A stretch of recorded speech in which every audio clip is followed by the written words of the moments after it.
Bonsoir, donc nous sommes réunis pour notre conseil municipal donc du 17 février. Je vais faire l'appel présent, donc Alain Sapin présent, Dominique Prigent, présent.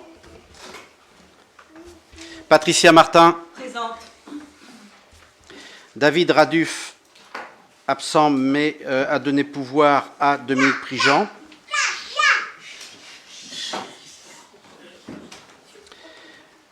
Véronique Rivoilan, absente, mais a donné pouvoir à Patricia Martin. Roselyne Descamps. Présent. Jacques Brouder. Présent. Marie-Françoise Limpalaire. Présente. Marie-Annick Thomas. Présent. Marie-Annick Geffroy. Présent. Béatrice Auvageau. Présent. Florence Catrin. Présent. Annie Jouanjean. On ne devrait pas tarder.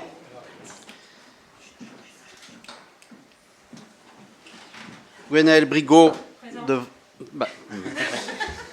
sur le fil. Pascal Aubert. Présent.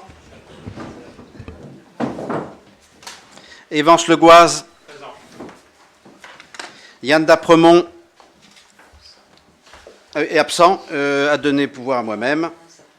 Monique Levoguer. Présent. Jean-Pierre Thomas. Présent. Parfait.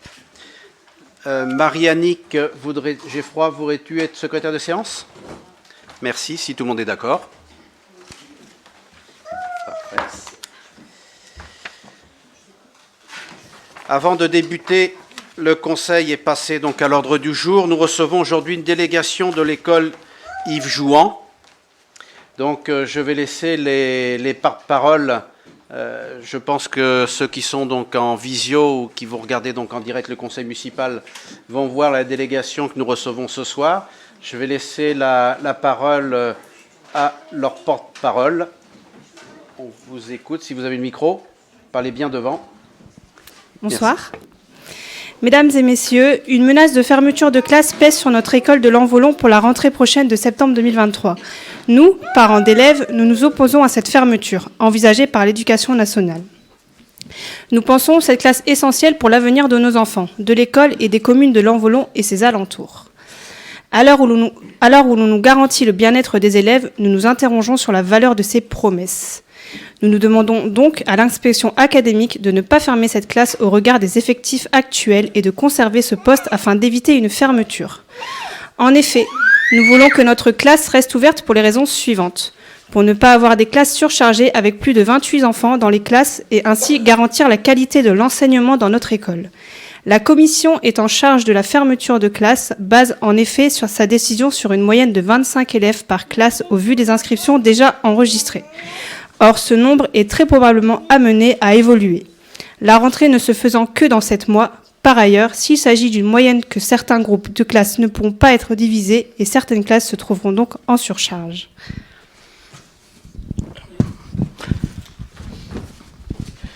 Parce que l'école d'aujourd'hui se doit d'être véritablement inclusive. Or, quel accueil pourra être fait aux élèves en situation de handicap ou bien encore les apprentissages nécessaires en aide particulière, alors que le nombre des élèves dans la classe perturbe déjà cet apprentissage.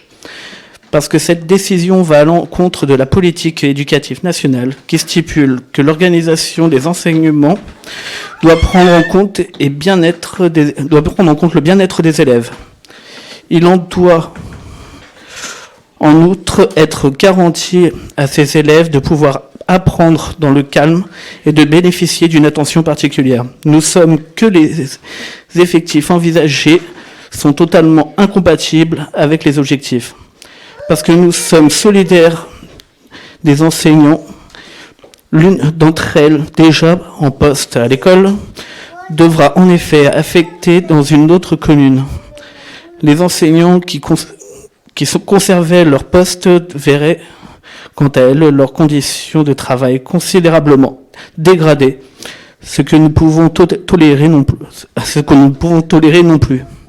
Parce que l'école est un service public de proximité qui se place au cœur de notre ville et notre campagne. En effet, de nombreuses familles font aujourd'hui le choix du retour à la campagne. Or, l'école est un élément déterminant dans le choix de l'implantation de ces familles. Nous pensons qu'une qualité d'enseignement alertée par les surcharges des classes pourrait mener ces familles à renoncer à leur installation dans la commune de Lanvolon et celle environnement. Pour conclure, nous refusons que nos enfants soient de variables d'ajustement et que leur épanouissement soit compromis par des calculs déconnectés de la réalité de nos territoires et de leurs besoins. Non pour la fermeture. Non pour cette fermeture.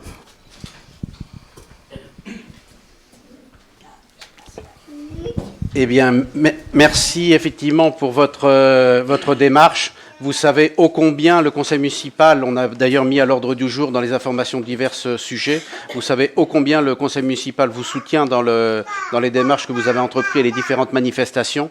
Donc allez-y, effectivement, nous espérons être entendus auprès de l'inspection académique.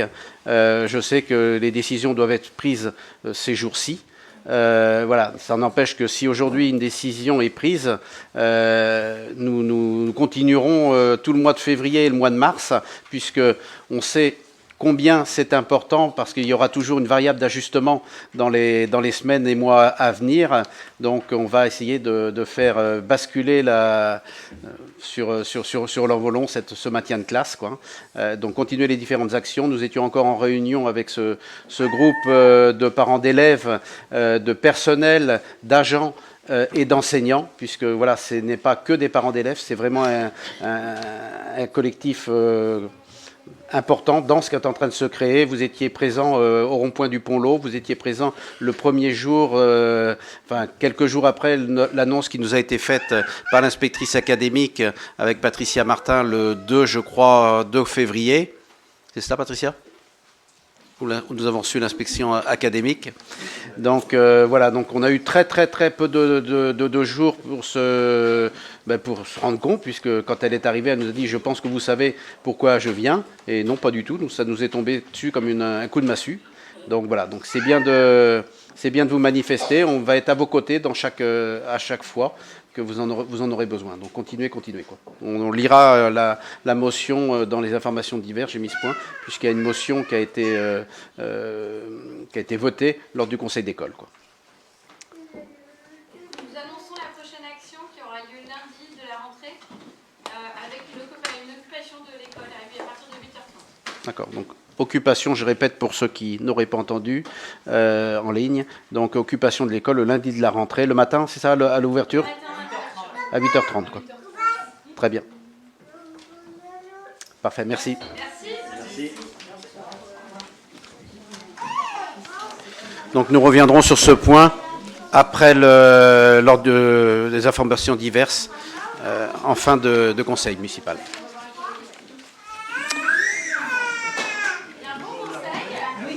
Merci à vous.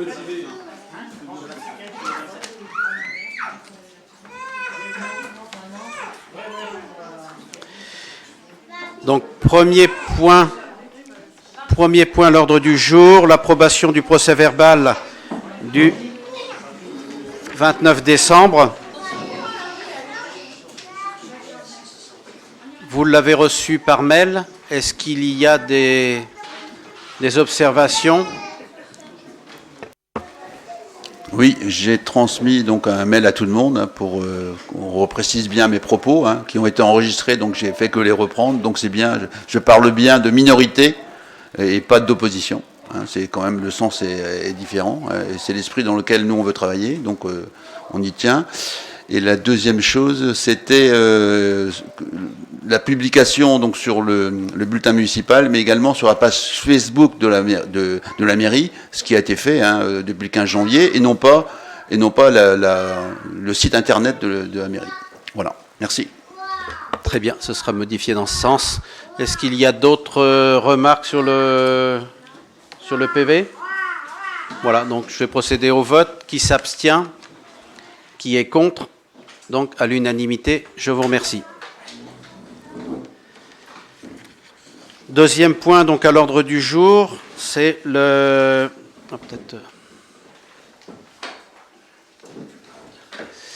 tarif de logement communal Donc, vous savez, nous l'avions annoncé, nous en parlons régulièrement. Nous accueillons sur la commune donc une famille réfugiée de l'Ukraine, où la guerre sévit toujours. Donc, nous n'avions pas reloué ce logement qui est 4 rue du Lef au premier étage, puisqu'il était dans un état qui ne pouvait pas être reloué. Donc c'est pour ça qu'il n'avait pas été remis à la location. En plus, c'est un bien pour lequel nous réfléchissions à l'opportunité de le sortir du parc de la mairie et de le vendre. Pour l'instant, ce n'est pas possible puisqu'il y a une locataire en place sur lequel elle avait obtenu les garanties de rester en place. Mais donc voilà, ce logement au premier étage de la 4 rue du Lef est donc était mis à disposition d'une famille ukrainienne. Donc une maman avec ses 3 enfants. Aujourd'hui, puisqu'elle est arrivée en juin, aujourd'hui nous souhaitons donc mettre un loyer. Donc par le passé, le loyer était plus élevé. Il était de 300...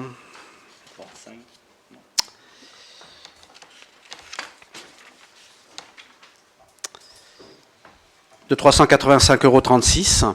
Aujourd'hui, on propose, donc, compte tenu du caractère social et du caractère particulier de cette famille que nous accueillons, et l'état du logement aussi qui nécessiterait, si on souhaitait le remettre complètement à la location, de gros travaux. On avait fait des travaux donc, durant le printemps à minima, mais qui convient très bien à cette famille qui est ravie d'être sur notre commune et notre territoire.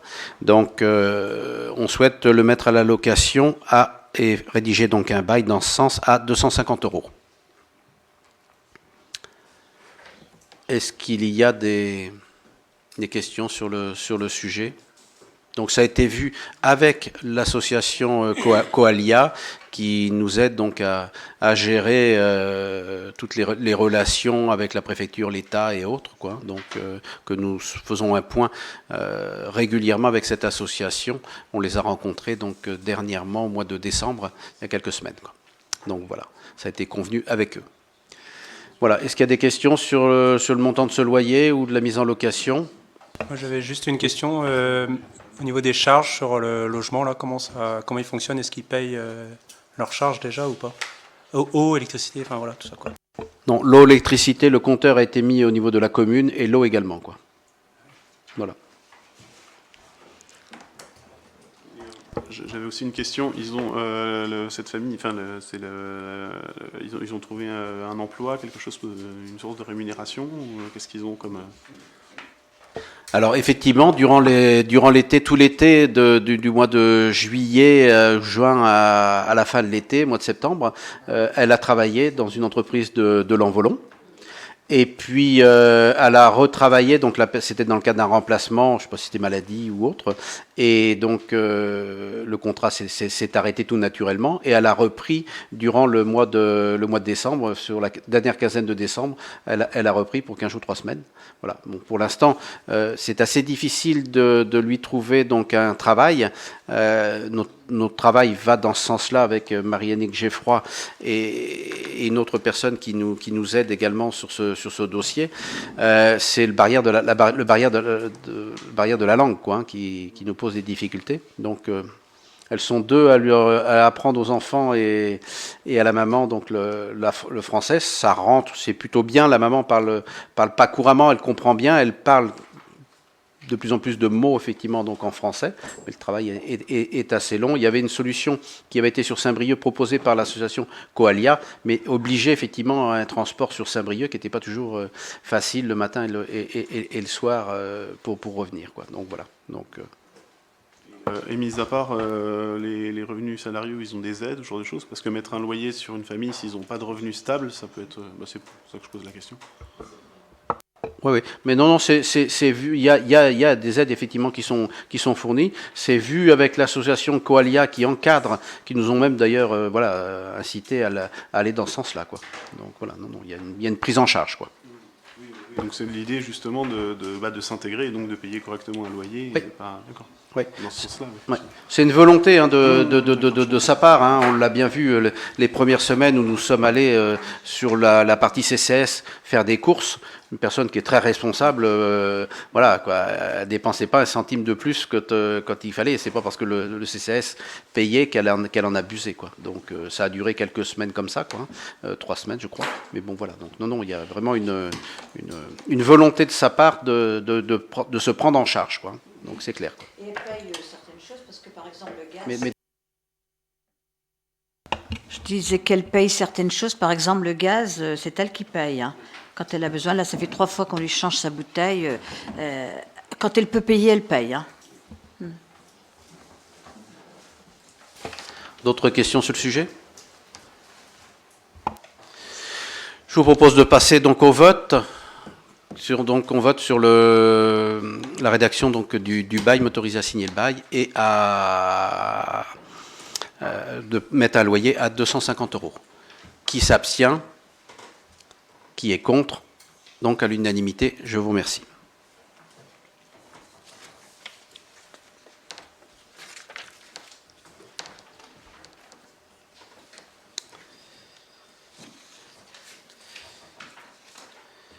Donc, convention d'occupation du domaine public routier départemental sur la RD 32.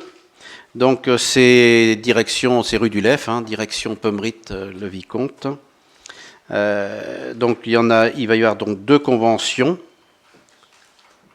Je te laisse, Dominique. Oui, donc dans le cadre de l'aménagement de la viabilisation définitive du lotissement de Loré-du-Bois, donc il était prévu un plateau surélevé à l'intersection donc de ce lotissement avec la RD 32, la rue du Lef. Donc à ce sujet, pour établir les travaux et les travaux de trottoir aussi, il y a une obligation de signer une convention avec le département. Mais par la même occasion, donc on a vu avec eux pour reprendre la voirie, parce que il y a des gros affaisements sur la voirie et notamment au niveau du plateau surélevé.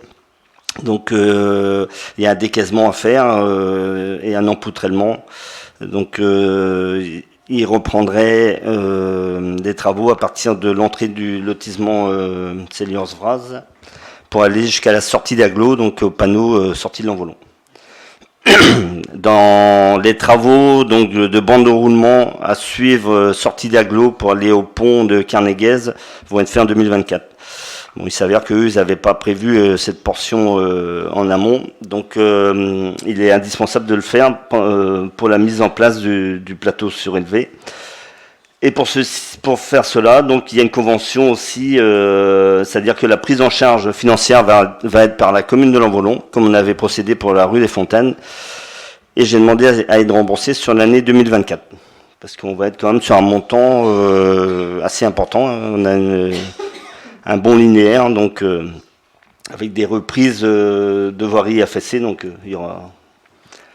Donc normalement, on va payer et on se fait rembourser en 2024. On a la ligne budgétaire qui permet de... On va la créer. Ce que je veux dire, c'est qu'on va prendre sur quel budget par rapport au budget prévisionnel, c'est ça en fait? C'est le budget investissement, le budget général. C'est pas le budget lotissement. Ah oui, c'est pas le budget lotissement. Le budget lotissement, il est clos juste à l'entrée du lotissement. Le plateau surélevé fera l'objet de police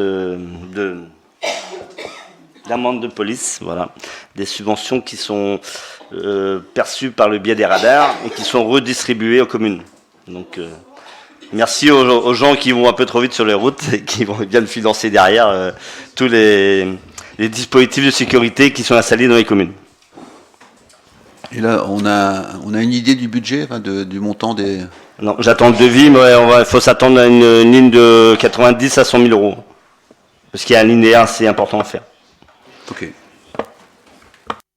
Après, c'est plafonné hein, au niveau des amendes de police, puisque c'est 30% et c'est sur 3 ans, c'est ça? Donc voilà. Donc c'est limité. On va déjà utiliser pas mal cette fonction-là, cette partie-là sur la rue des Fontaines hein, et la rue Sainte-Anne au niveau des plateaux surélevés et des aménagements également, quoi. Voilà, d'autres questions ou interventions sur ces deux conventions à signer avec le département? Micro, pas. Voilà. Est-ce que tu peux nous préciser à quelle date vont avoir lieu les travaux pour le plateau surélevé? Oui, donc les travaux ont démarré hein, sur la voirie définitive de Loré-du-Bois. Donc tous les cheminements doux ont été faits. Ils sont entamés des travaux sur tous les aires de jeu. Et là, ils viennent de démarrer parce qu'il y a quand même beaucoup d'espaces paysagers, d'aménagements. On n'a pas des voiries linéaires. Hein, on a cassé un peu les voiries pour avoir moins de vitesse dans le lotissement.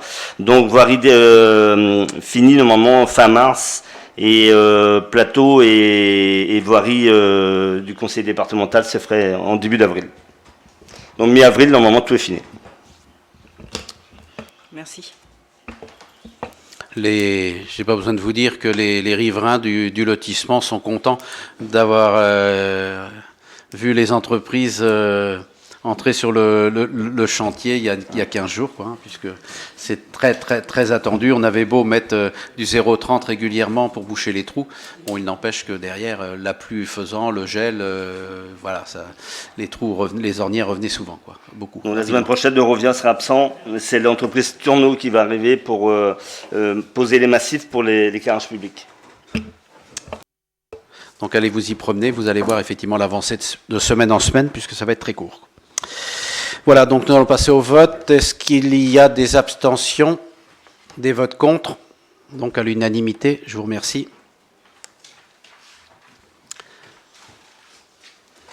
Donc l'étoile de Tresignaux, donc je vous propose comme chaque année d'accorder à cette course cycliste bien connue sur notre territoire une subvention. Donc il y a une petite variante cette année. Elle partait depuis de très nombreuses années de l'Envolon. Et donc l'arrivée était sur Tresignaux. Le staff que nous avons rencontré, que j'ai rencontré il y a quelques semaines, nous a annoncé que je crois qu'il doit y avoir un changement de président ou qui a été fait ou en cours. Partirait maintenant sur différentes communes et plus nécessairement sur une seule commune. Donc cette année, je crois que c'est l'Enrodec. Le départ aura lieu de l'Enrodec. Mais ils maintiennent effectivement le passage sur l'Envolon. Ils y tiennent. Il y a une histoire de l'Envolon avec cette course hein, qui je ne sais pas l'ancienneté, mais qui est très ancienne et qui est d'un niveau très élevé et également. Voilà. Donc l'année dernière, nous avions donc accordé 120 € qui est découpé, je crois, en trois parties. Hein, donc voilà, donc on leur laisse le choix du découpage. Je vous propose de voter la même somme, si vous voulez bien, de 120 €. Donc qui est accordé comme prime aux coureurs. Donc c'est directement aux coureurs en fin de compte qu'ils reverseront. Est-ce qu'il y a des questions sur cette course d'étoile de Tresignaux, sur la subvention? Non, je vous propose de passer au vote. Donc, qui s'abstient? Qui est contre? Donc, à l'unanimité, je vous remercie. Juste pour conclure sur l'étoile de Tresignaux, donc la course a lieu le 3 mars, je crois, c'est ça? 4 mars. 4 mars, donc c'est un samedi. C'est à 15h53. Bon, la presse fera bien un article dessus, j'imagine, prochainement. Donc, samedi 4 mars à 15h53, passage sur la commune. Il nous demande de mettre à disposition des personnes sur les carrefours. Donc, nous, on mettra des barrières, mais on sait ô combien les automobilistes peuvent être pressés et pas tous respectueux des routes barrées. Donc, on se doit aujourd'hui de mettre aussi une personne à chaque carrefour. Donc, deux personnes. Voilà. Donc 2 personnes, donc il va nous falloir quand même du monde, on aura recours aux associations, mais voilà, s'il y avait un maximum d'élus à venir pour fermer les routes au carrefour, ce serait une bonne chose. Donc je fais un appel à votre générosité et de disposer du temps. C'est pour la bonne cause, c'est pour une association c'est important. Voilà. Cinquième point, donc la DETR concernant donc un POUM Park, donc ça concerne POUM Track. Décidément, j'y arriverai jamais à prononcer bien ce nom. POUM Track. Donc là, c'est un projet que nous avons, c'est directement dirigé vers la jeunesse. On a fait depuis 8 ans beaucoup de choses sur la jeunesse. Donc moi, ce qui me plaît beaucoup dans ce projet, c'est que c'est pratiquement intergénérationnel. Vous allez voir, on va vous projeter une vidéo après que Dominique nous ait présenté le plan de financement. Vous allez voir que cette vidéo, on y a des enfants, bien sûr, tout jeunes de 3-4 ans, mais on y a aussi des papis et mamies qui viennent y faire du vélo. On peut y mettre du vélo, des trottinettes, des planches à roulettes, skateboard ou autre. Donc je trouve ce projet qui est quand même très très bien. Ça touche, on a dans le parc de la mairie, bien sûr, la pyramide, on a la forteresse, on a des jeux pour les jeunes enfants, on a le City Stade depuis 5 ans maintenant. Voilà, donc c'était un autre outils de jeu qu'on souhaite mettre effectivement à la disposition donc de notre jeunesse de l'Envolon et pas que, puisqu'on voit bien que sur notre territoire nous n'avons pas que des jeunes l'Envolonnais, mais c'est aussi effectivement des lieux de rencontre pour ces jeunes qui sont un peu des fois un peu malheureux, et même si de temps en temps nous avons sur notre commune des agréments avec certains jeunes et des petits délits ou incivilités, ça ne reflète pas toute la jeunesse de l'Envolon et de notre territoire. Bon nombre, effectivement, sont des jeunes très bien, qu'on se doit aussi d'encourager et aider, notamment par ces équipements. Donc je vais laisser la parole à Dominique pour vous présenter le plan de financement. Ouais, on va peut-être inverser les choses. Je vais expliquer le parc d'abord et après on va montrer la vidéo et on fera le financement après. Conformément à notre projet de campagne, donc on avait bien stipulé dans notre projet de campagne qu'on allait établir un projet pour la jeunesse. Donc je me suis rapproché un peu de la DAC pour avoir un peu ce qui se faisait de bien et de mieux sur le territoire en matière de glisse.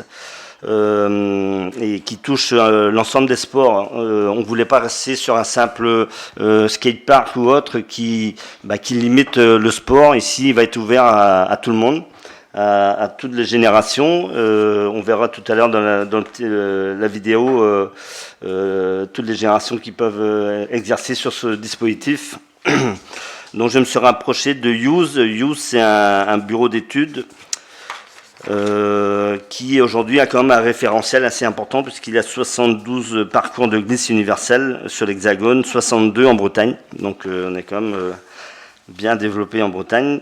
Sur les Côtes d'Armor, il y en a à Lyon, Créin, Fréhel, Plonévé-Quintin, Plédran, Perros-Guirec, Saint-Julien, Pédéiac, Erquy, Nancel, Saint-Brandon, La Roche-Jeudi, Trémorel, Tonquédec, Saint-Quay-Portrieux, Le Moustoir, Le Quillot et Ploarette et Plaintel. Donc c'est un univers de la glisse qui peut concerner 80% de la population. Il procure un plaisir immédiat, sans aucune formation. On verrait que c'est des bosses, c'est en enrobé, hein, c'est des bosses, c'est des virages. Donc c'est très spécifique. Ça procure une sensation de bien-être et améliore le cardio, le physique et l'équilibre. Donc son univers, c'est pour le sportif, le ludique, le pédagogique, le thérapeutique, de la rééducation fonctionnelle. Différents sports qu'on peut avoir, le BMX, le skateboard, le roller, le trottinette, les draisiennes. Les draisiennes, c'est les petits vélos sans pédale. Donc pour tous les publics, hein, tout âge, tout public, handisport, famille, association, scolaire, donc bien accessible aussi au PMR. On va pouvoir lancer la vidéo.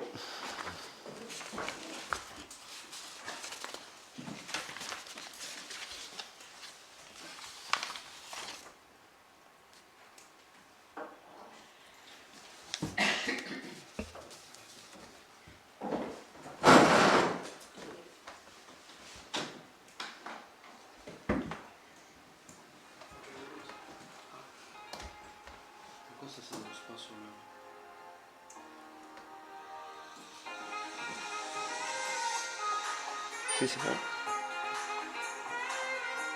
C'est bon, c'est bon. C'est bon.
Je m'appelle Denis Lominier, je suis adjoint au maire à Tolé, puis aussi à l'environnement et au sport. Et là, je suis en train de faire un test sur le pump qui vient d'être réalisé à Tolé. On va voir si ça marche. On est parti. Allez, go.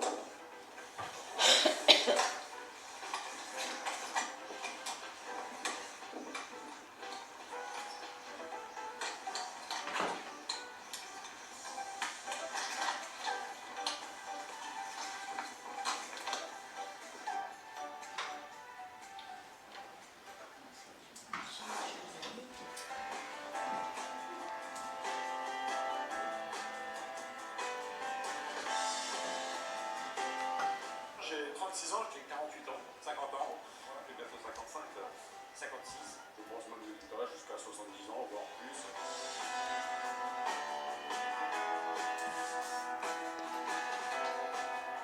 Correct, c'est pour les gamins. Enfin bon, aussi pour le jeu, très vite, et on transpire bien. Du bonheur déjà d'avoir fait. Parce que je me disais que c'était pas évident, avec les bosses, les feux. Ce qui est surprenant, c'est que ça avance tout seul. On monte les bosses après avoir descendu les précédentes. Le pré-Covid, c'est une nouvelle sensation qu'on n'a pas sur un vélo.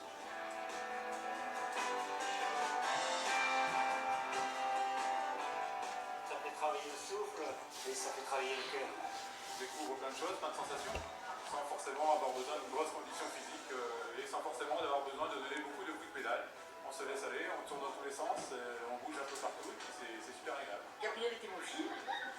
En venant faire du BMX ici tous les jours, on a noté une reprise de confiance en lui. Il a perdu 5 kilos depuis le mois de mars. C'est du positif. J'en pense jusque-là que c'est vraiment super. C'est vraiment pour tout le monde, c'est vraiment universel. Ça me plaît beaucoup, on peut faire plein de dessus. Aujourd'hui, nous avons procédé à l'inauguration en présence de très très nombreux élus qui évidemment étaient avides de découvrir ce projet au niveau municipal et communal. Bien, c'est vrai, nous estimons que nous avons réussi challenge. Du skatepark, on est passé à quelque chose de plus général, j'ai envie de dire, qui concerne davantage la glisse universelle. Les autres structures, je vais dire, ce sont des structures un petit peu classiques que l'on retrouve dans toutes les communes, tandis que cet élément-là, c'est un petit peu le cœur, le poumon de cet espace multigénérationnel.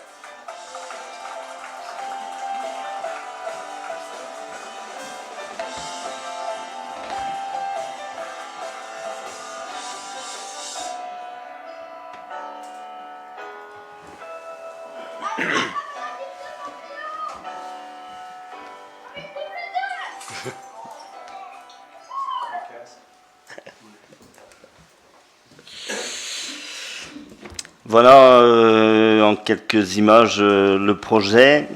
Donc Use, c'est un bureau, un bureau de maître d'œuvre qui est situé à Questembert. Donc il nous a un peu dimensionné le projet. On est sur un parcours développé de 595 mètres carrés. Moi aujourd'hui c'est pas un parcours définitif, c'est qu'un projet pour lancer un dossier de DETR.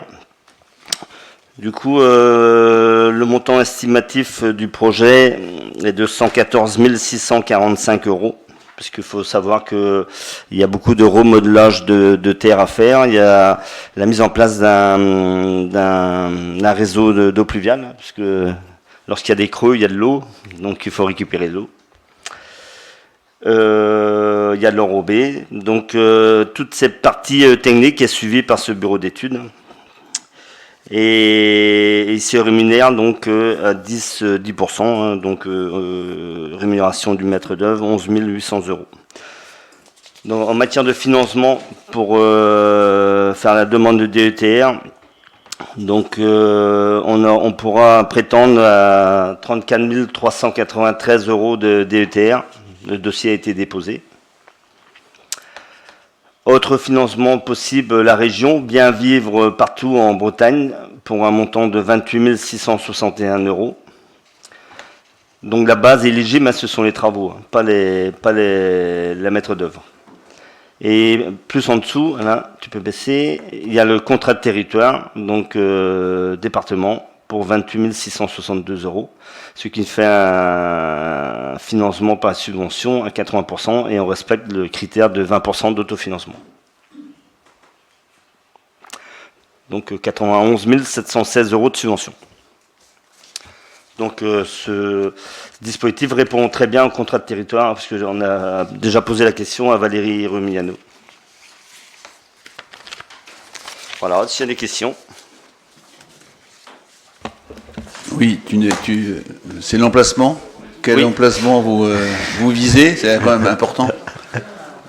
Il faut savoir qu'on a aujourd'hui une zone de loisirs et on respectera donc l'emplacement de ce dispositif dans la zone de loisirs, donc tout près des terrains de foot. C'est l'endroit. Moi j'ai été l'autre jour à Dinan, il y a terrain de foot, il y a skatepark, il y a poum park, il y a terrain de tennis, tout est rassemblé ensemble. Bon, c'est une zone de vie, quoi. Là, il y a deux solutions. Derrière la salle, donc ils projetaient derrière la salle des sports. Non, parce que si on veut faire une autre salle des sports un jour, faut garder la possibilité de faire ce projet-là.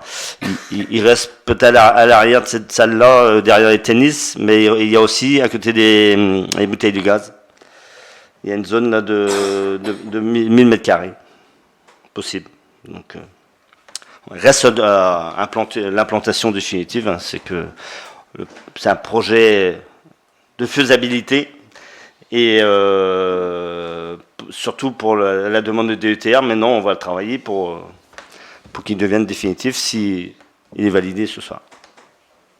Tu peux repréciser l'implantation, la surface On est sur 595 mètres carrés d'enrobé. D'accord, mais il faut après du dégagement. Oui, il faut du dégagement. Voilà. Il faut 700, 800 mètres carrés à peu près. Et donc à proximité, quand même, c'est une zone qui serait bien sur le skatepark. Là, c'est que il est pas le skatepark. Poum track.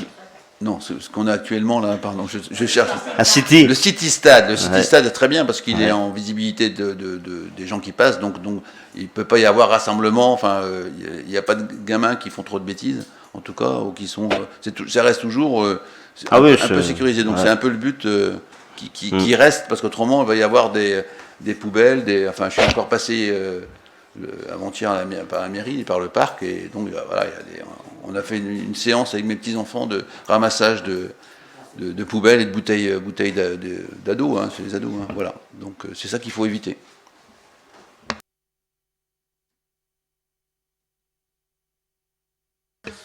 Bon, il sera pas réservé, il n'est pas réservé qu'à la jeunesse. Vous avez bien pu voir que il peut réserver aux personnes aussi où il y a eu un accident, où il faut retrouver du confort sur les appuis. Ça peut servir. Donc. Je vais attendre un peu avant d'aller acheter mon skate, mais j'y vais. Hein.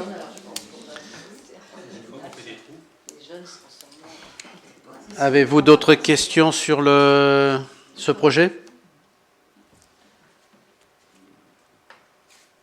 Non? On peut passer au vote? Voilà. Donc, qui est... C'est pour la DETR. Oui, non, on vote pas le... Voilà, mais pour prendre une délibération concernant donc la DETR. Oui, mais Tu peux préciser que la vidéo sera sur YouTube. Hein. La vidéo, là, j'ai filmé, mais la qualité n'est pas bonne. Tu mettras le lien sur... le lien sur... ah non, le joint, non, pas le joint. Mais le lien, oui. Pas de souci, on mettra le lien sur la page et sur le site internet et également de la commune. Voilà, donc concernant donc le dossier de TR, il nous fallait donc prendre une délibération. Donc qui s'abstient? Qui est contre? Donc vote à l'unanimité. Je vous remercie.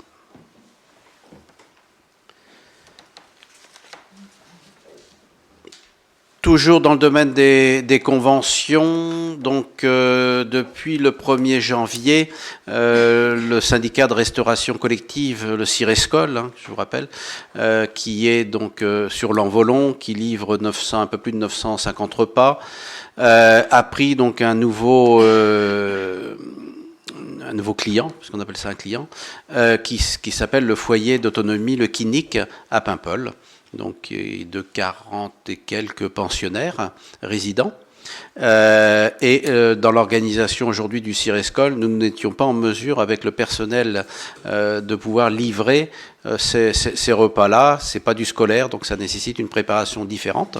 Donc aujourd'hui, on a demandé au mois de janvier au personnel de la commune de prendre en charge effectivement ces livraisons. Donc le coût de ce temps qui est à peu près d'1h15, 1h30 chaque jour, du lundi au vendredi, et ça va être facturé donc au Cirescol. Donc il y a un employé communal, on en a formé trois, pratiquement l'ensemble en fin de compte des personnels des services techniques, au cas où il y aurait effectivement un arrêt de travail, des congés ou autres, donc ou pas disponible. Donc on est allé livrer avec plusieurs personnels. Donc aujourd'hui, pour que on puisse refacturer donc au Cirescol, au syndicat de restauration collective, il nous faut prendre une convention de mise à disposition du personnel, il y a une petite coquille, technique au Cirescol. Donc voilà, ça n'a pas pour effet de durée, hein, c'est vraiment du temporaire sur quelques semaines, quelques mois. On est en train d'organiser aujourd'hui, on est au sein d'embaucher quelqu'un, donc faire une création de poste sur ce syndicat. Donc voilà, mais pour l'instant, on se devait de répondre à ce nouveau contrat. Donc, et puis mettre en place effectivement les moyens nécessaires au niveau du Cirescol et les recrutements en face, quoi. Donc on espère que dès le mois d'avril-mai, on puisse créer ce poste-là et laisser ne plus avoir recours donc au service technique de la commune de l'Envolon.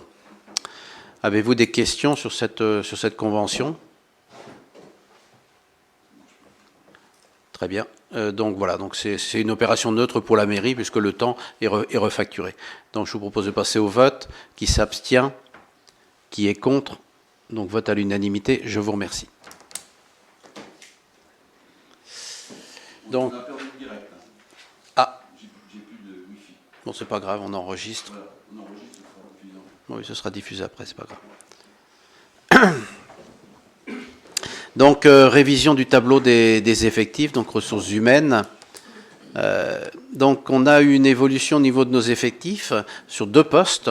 Nous avons donc Éric Palazzi, notre responsable des services techniques, qui était stagiaire.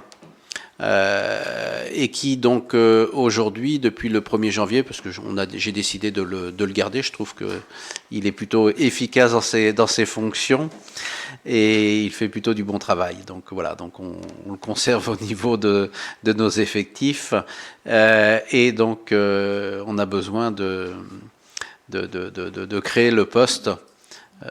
C'est ça, Pascal, hein? Il est déjà créé, quoi. Voilà, mais il faut mettre à jour donc le tableau des effectifs et on va pas le mettre à jour là, mais on a un deuxième et je souhaitais le saluer, un départ en retraite qui est du 1er au 31 décembre dernier, c'est Yves Le Gouerne qui était en arrêt de travail depuis 4 ans, Pascal ? 6 ans. Depuis 6 ans. Donc qui était donc en arrêt longue maladie et donc qui a quitté la collectivité au 31 décembre. Il a fait de très nombreuses années chez nous puisqu'il a été, je ne sais pas sa date de recrutement, mais c'est très très très ancien. Donc voilà, une partie de sa carrière effectivement dans notre collectivité. Donc voilà, c'était aussi l'occasion de le saluer. On mettra le tableau des effectifs à jour puisque avant on doit demander donc au centre de gestion de clôturer le poste, c'est ça ? La suppression du poste. Donc c'est une démarche pas longue, mais enfin qu'il faut entreprendre. Donc elle est entreprise. Donc voilà. Donc on reviendra vers vous dans quelques semaines pour procéder donc à la suppression de ce poste-là. Avez-vous des questions sur... Alors peut-être vous présenter donc le tableau. Bon bah de toute façon voilà, ça reprend en fin de compte aussi ce qui est intéressant de l'avoir de temps en temps. Ça reprend un peu les effectifs complets et la répartition des postes, puisque bah, souvent on dit il y a des personnels, vous les connaissez ou pas tous, quoi. Donc on a le personnel bien sûr des espaces verts, le personnel du service technique proprement dit, même si c'est qu'un seul et unique service, puisque bah, on réquisitionne souvent des personnes des espaces verts pour aller travailler donc au service technique. Il y a une certaine polyvalence sur ces agents-là. On a au niveau de l'école, bien sûr, les personnels d'entretien, les ATSEM, et puis bien sûr les personnels administratifs au niveau de la mairie, quoi. Et Pascal, bien sûr, qui chapeaute tout ce petit monde-là en tant que secrétaire général. Voilà. Donc vous avez comme ça la répartition et le total des heures complet. Oui, Jacques, pardon. Le grade d'Éric, c'est responsable du service technique. Non, c'est technicien. Technicien. Technicien, d'accord. Voilà. Voilà, d'autres questions ou interventions sur ces... Bon, c'est un tableau qui, régulièrement, hein, c'est pas la première fois qu'on le a, dès qu'on a des mouvements d'emploi, on est amené à valider au niveau du tableau des effectifs. Donc, c'est bon, pas de questions? Voilà. Je vous propose de passer au vote. Donc, qui s'abstient? Qui est contre? Vote à l'unanimité. Je vous remercie.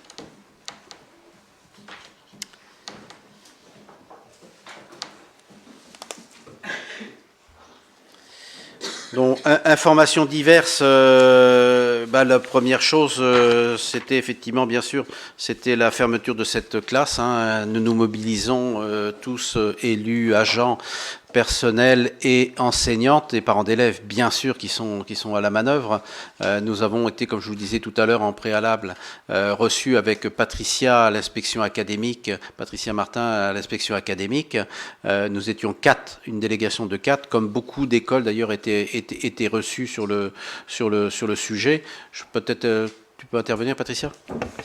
Oui, en effet, c'était le jeudi, le jeudi 2 février. Nous avons été reçus avec 2 parents d'élèves et on a eu la surprise de voir que toutes les écoles étaient reçues ce matin-là. Et il y avait donc un compte rendu qui était fait par l'inspecteur qui nous a reçus, mais qui faisait aussi un compte rendu pour les différentes écoles. Et donc, ça, c'était quelque chose qui roulait avec un certain rythme, je dois le dire, et donc il y avait des syndicats à l'extérieur, il y avait un petit peu d'animation aussi à l'extérieur. Quand nous avons donc rencontré la secrétaire générale de l'inspection académique et l'inspecteur donc de Guingamp Sud, je crois, eh bien nous avons donc présenté nos arguments, ils nous ont écoutés, ils ont pris des notes, ils ont pris aussi donc les différents courriers qu'on leur a remis. Simplement, donc, on est sorti de notre entrevue qui était limitée à 15 minutes, sans savoir donc si on avait l'espoir d'avoir gain de cause ou pas. Ça fait partie je pense, des traditions dans l'enseignement public. Donc, à chaque fois qu'il y a donc des classes de remise en cause, eh bien, visiblement, il y a ce genre d'accueil qui est prévu. Donc voilà, toute la difficulté, c'est qu'aujourd'hui, on ne sait pas à combien d'élèves il nous manque pour ne pas fermer cette classe-là. La question donc a été posée, mais on n'a pas la réponse. Quand on nous dit c'est difficile à répondre, etc. Donc on ne sait pas aujourd'hui, est-ce qu'il nous manque 3 élèves, est-ce qu'il nous en manque 5, est-ce qu'il nous en manque 10 ? On n'a pas cette réponse-là, quoi. Donc tout ce qu'on peut dire aujourd'hui, c'est qu'il faut se mobiliser. Bien sûr, créer des événements, comme nous avons eu tout à l'heure la surprise de voir la délégation de parents enseignants et parents d'élèves et agents nous rencontrer pour ce conseil municipal. Et on leur a bien volontiers donné la parole. Donc aujourd'hui, on sait qu'il faut se mobiliser sur les actions, bien sûr. Plus nous serons nombreux, plus effectivement l'écho sera donc important. La presse, bien sûr, se charge de relayer les différentes actions. Il y a eu des manifestations. Il y a effectivement maintenant aussi le jour de la rentrée, le blocage de l'école le matin, donc à 8h30. Il y a eu sur le rond-point du Pont-L'Eau également donc une action qui a été également qui a vu la présence de nombreux élus de notre territoire, puisque certes l'Envolon est touché par cette fermeture de classe, mais l'école Yves Jouan, mais ça impacte aussi et ça peut impacter toutes les communes autour qui n'ont pas d'école et qui viennent effectivement, où les parents de ces communes-là viennent inscrire leurs enfants sur l'école Yves Jouan de l'Envolon. Donc ils sont les autres élus des autres communes, maires bien sûr en tête, sont très mobilisés sur là-dessus, très inquiets donc et également. Donc voilà, donc ça ne touche pas que bien sûr les élus de l'Envolon, c'est vraiment tout un ensemble. Oui, Patricia ? Je voulais tout simplement rajouter que le 11 mars, il y a une matinée porte ouverte de prévue avec les parents d'élèves qui seront présents, les enseignants et les élus aussi, qui souhaitent présenter l'école Yves Jouan donc à la population et sans doute aux futurs parents d'élèves. Alors pour moi, ce qui me paraît important, c'est aussi d'avoir des inscriptions. Donc si vous connaissez des jeunes parents qui ont des enfants à inscrire, ben, vous pouvez peut-être leur dire que l'école Yves Jouan est prête aussi à les accueillir. Parce que c'est finalement nos chiffres qui, à mon avis, feront aussi la différence. Alain, je voulais dire quand même que dans le journal d'aujourd'hui, le Télégramme, il y avait un article comme quoi sur les 45 écoles du collectif, il y en a une qui a obtenu gain de cause. Oui. Donc voilà, donc continuons à lutter et effectivement, comme dit Patricia, c'est les inscriptions, puisqu'il va falloir de plus. Alors cette semaine, effectivement, suite aux articles parus dans la presse, nous avons eu 2 inscriptions en très petite section. Toute la difficulté, c'est qu'aujourd'hui, ils ne prennent pas en compte dans les effectifs les classes bilingues. Donc voilà, et ils ne prennent pas les TPS, les très petites sections en compte. Donc sachant que pour nous, c'est intéressant de les avoir, de les inscrire, puisque c'est quand même la porte ouverte à la moyenne section et à toute la scolarité donc, à venir dans notre école, quoi. Donc on prend aujourd'hui ces très petites sections. Sachant qu'aujourd'hui, on n'a pas de poste en face, quoi. Donc, bon, voilà. Donc, c'est difficile, juste les postes d'ATSEM, bien sûr, et la répartition au niveau des enseignants. Mais l'État ne reconnaît pas l'école obligatoire qu'à partir de 3 ans. Donc, les très petites sections ne sont pas concernées. Mais bon, on est bien content de les avoir parce que quand il y a des frères et sœurs, on ne peut pas les laisser s'inscrire dans une autre école. Il faut bien les prendre, quoi. Donc, depuis plusieurs mois, de toute façon, ça a été un peu l'élément peut-être qui nous a permis d'accélérer cela. Nous avons donc réfléchissons donc et travaillons avec Patricia, Dominique, moi-même et notre secrétaire général Pascal Le Goff sur la cantine à 1 €. Aujourd'hui, c'est pas, on voit bien dans la presse qui s'en fait écho, dans les médias, les difficultés qu'ont un grand nombre de familles à boucler les fins de mois. Le pouvoir d'achat baisse. C'est pas une nouveauté. C'est accéléré peut-être depuis quelques mois encore avec les augmentations massives des différents tarifs. Voilà. Donc nous avons donc décidé de mettre pour la rentrée scolaire à venir la cantine à 1 €. Alors, ce ne sera pas nécessairement pour tous les parents, puisque c'est en fonction des coefficients familiaux, quoi, hein. Il y a 3 coefficients familiaux qui vont être retenus. Quotient familial, pardon. Quotient familial qui vont être retenus.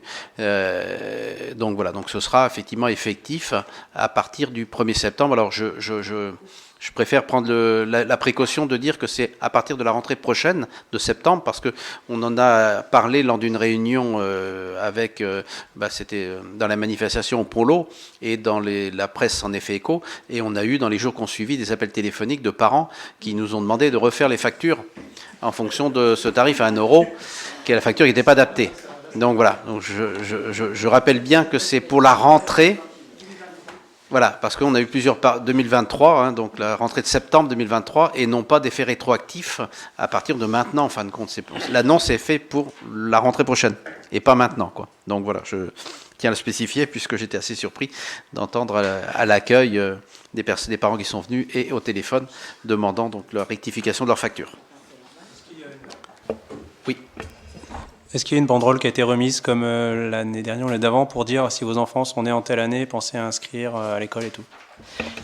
J'ai demandé à Eric, excuse-moi, j'ai demandé à Eric de refaire et de modifier la date de naissance des enfants. Donc je lui ai demandé de le faire pour dans 15 jours, j'espère que ce sera fait. Donc voilà, je vais vous lire la motion qui a été rédigée lors du conseil d'école de la semaine dernière, de jeudi dernier, qui a été donc votée lors du conseil d'école. Nous, agents, élus, enseignantes et représentants des parents d'élèves de l'école Yves Jouan de Lanvolon, réunis en conseil d'école le 9 février à 18h, rejoignons le collectif départemental 45 classes pour l'annulation des 45 fermetures de classes et l'ouverture de toutes les classes nécessaires en Côte-d'Armor. Le ministre explique que plus d'un tiers des élèves n'ont pas acquis les compétences de fin de CM2 en français et en mathématiques. Des études internationales, TIMSS, PISA, montrent que le niveau des élèves français baisse par rapport à ses voisins européens. Dans le même temps, dans son dernier rapport, l'Europe de l'éducation en chiffres 2022, la DEPP, Direction de l'évaluation de la prospective et de la performance, indique qu'en Union européenne, le nombre d'enfants par classe est en moyenne de 12,2 élèves en maternelle et de 13,6 en élémentaire, quand il est de 23,2 élèves par classe en maternelle et 18,4 en élémentaire en France. De plus, chaque jour dans le département, nous constatons que des enseignants ou enseignantes sont absents et ne sont pas remplacés. Malgré ce constat alarmant, l'État retire 22 postes dans les Côtes-d'Armor, ce qui se traduit par les fermetures de 45 classes. Dans ce contexte, nous participerons aux actions du collectif départemental 45 classes pour l'annulation de ces 45 fermetures de classes et l'ouverture de toutes les classes nécessaires en Côtes-d'Armor. Donc je vous propose, nous élus conseil municipal de Lanvolon, de soutenir cette motion et accorder notre soutien. Donc à cela, il y a une deuxième motion que j'ai pas pu me procurer, mais j'étais à la réunion de la semaine dernière, mercredi, à Saint-Brieuc, dans ce fameux collectif 45 classes dont le conseil d'école adhère, et je vous propose que nous fassions la même chose, que nous adhérions à ce collectif. J'ai assisté à la première réunion constitutive de ce collectif la semaine dernière à Saint-Brieuc. Il y avait beaucoup d'élus, d'enseignants, un petit peu comme ce soir d'enseignants, bien sûr les personnels, et également ATSEM et autres personnels, et parents d'élèves, bien sûr, en masse, quoi. Donc je vous propose qu'on fasse qu'on adhère à ce collectif. Il n'y a pas de participation financière, il n'y a que des réunions, mais ils ont besoin aujourd'hui du soutien de toutes les communes, et particulièrement des communes qui ont des classes qui ferment. Donc voilà. Ce n'est pas... Ma crainte était que ce soit politisé et mis sous... Voilà, que ce soit... il y ait une politique ou des syndicats, des choses comme ça. Pas du tout. Les syndicats sont bien sûr présents, mais les parents, enfin tout le monde a le même temps de parole et le même degré de prise en compte des propos et des... Voilà. Donc, je vous propose effectivement que nous votions ces deux motions et que nous les soutenions. Est-ce que vous avez des commentaires ou des questions sur ces...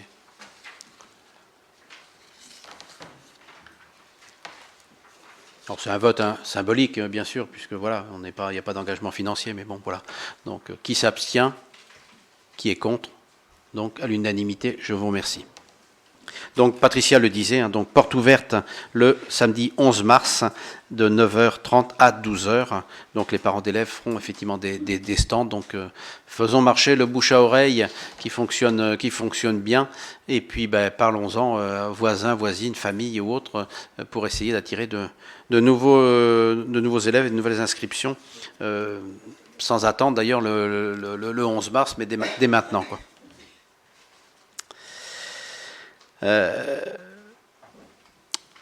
Nous avons donc par le passé, nous avions créé d'ailleurs cet événement. Nous le reprenons donc à notre compte maintenant. L'association Comara, l'association des commerçants et artisans et agriculteurs, qui avait été donc créée en 2015, a terminé et l'association donc a été radiée. Manque de... Bon. Ils organisaient donc la chasse aux œufs pour les enfants. C'est quelque chose qui est plutôt plaisant. Il y a toujours une centaine, 120 enfants qui viennent à cet après-midi. Donc c'est 15h, 16h30, 17h. Donc je vous propose que la mairie reprenne à son compte cette organisation. C'est pour les jeunes enfants, donc jusqu'à 12 ans, je crois que c'était limité. Donc on va faire de la communication, de support de communication. Et donc ça aura lieu le lundi 10 avril à partir de 15h dans le parc de la mairie. On ne change pas le lieu. Donc voilà, lundi 10 avril, lundi de Pâques, à partir de 15h dans le parc. Il y aura après donc un goûter gratuit offert par la mairie. C'est vraiment un petit budget. La seule chose, c'est qu'il nous faut du monde, des personnes pour nous aider à organiser. Donc voilà, je vous sollicite tous pour venir nous aider cette matinée-là. Donc dans le parc à partir de 13h30 pour cacher les œufs. Enfin, on les cache pas, non? On les cache pas, non? C'est les... Ah oui, les cloches. Voilà. Voilà, c'est ça, je me suis pas trompé, c'est bien ça.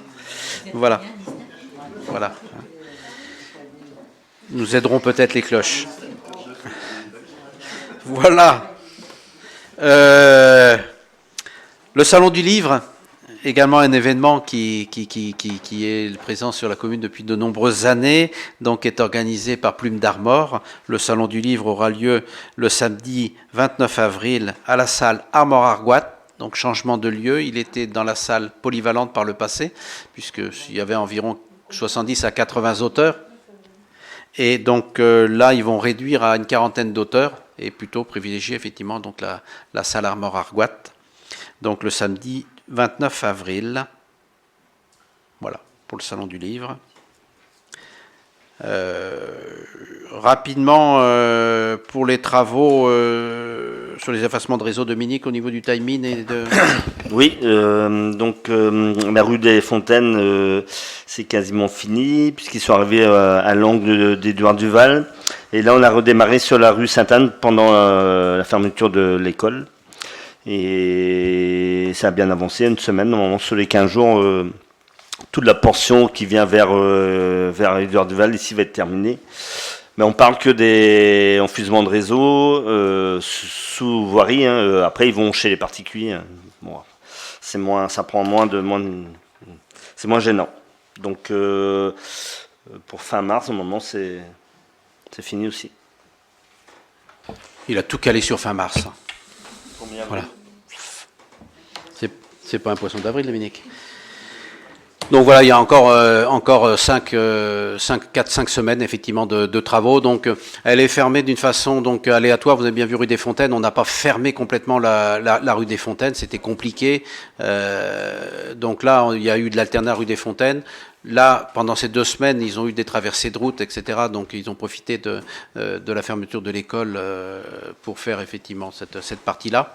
Donc, il y aura de l'alternat qui sera également fait rue Sainte-Anne. Ça ne sera pas fermé pendant les 4 semaines encore, quoi. Donc, la fibre optique a été prise en compte dans les réseaux, tout ça pour la... Alors, pas la fibre optique en tant que telle, mais les fourreaux sont bien passés. Voilà, il passe, je crois, un lot de 5 fourreaux. Enfin, j'ai cherché des tubes, non, mais des fourreaux. Donc voilà, donc c'est bien pris en compte, quoi.